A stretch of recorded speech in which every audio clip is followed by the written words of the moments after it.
আসসালামু আলাইকুম বন্ধুরা।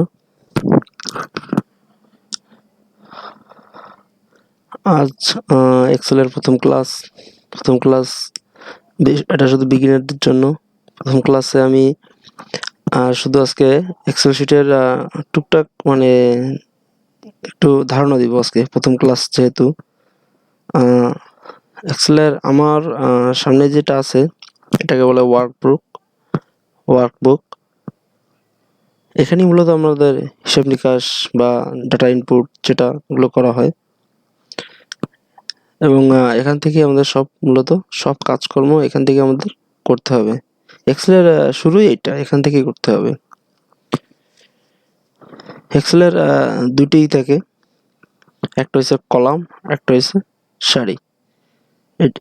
এগুলোকে বলা হয় কলাম। এ, বি, সি, ডি, ই, এফ এগুলোকে বলা হয় কলাম, এবং সারি বলা হয় কোনটাকে? 1 2 3 4 5 6 7 এরকম এটসেট্রা, এগুলোকে সারি বলা হয়। এর ভিতরে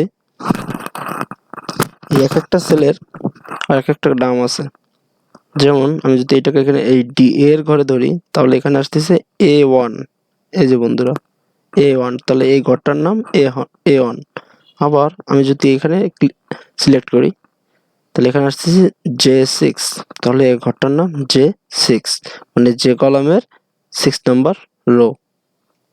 ঠিক আছে, এইভাবেই মূলত করতে হবে আমাদের। এক্সেলের উপরে আরো অনেক আছে। ফাইলের নির্দিষ্ট পরিমাণ থাকে। তারপর আছে হোমে অনেক অপশন আছে এখানে। তারপরে ইনসার্ট, এখানেও বিভিন্ন ধরনের অপশন বিদ্যমান।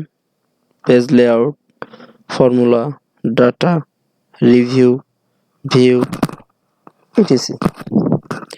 মূলত এক্সেলের কাজটা মূলত এখান থেকে শুরু হবে। এটা মূলত একটা বেসিক ধারণা দেওয়ার জন্য মূলত এই ক্লাসটা, যে আসলে এক্সেল আমরা অনেকেই বুঝি না, যে এক্সেলের এই অনেক ফর্মুলা বারে আমরা অনেকেই এই রো, তারপর সিলেক্টেড ঘর নাম্বার এগুলো খুঁজে পাই না। এটার জন্যই মূলত আমার এই ক্লাসে আমি এই যে আবার এইটা যখন সিলেক্ট করব, তাহলে আমরা এই ঘরের নামটা কিভাবে পাচ্ছি?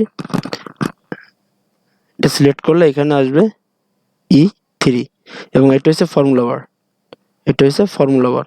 যখন কোনো ফর্মুলা আমরা কল করব, তখন এই ফর্মুলাটা এখানে শো করবে।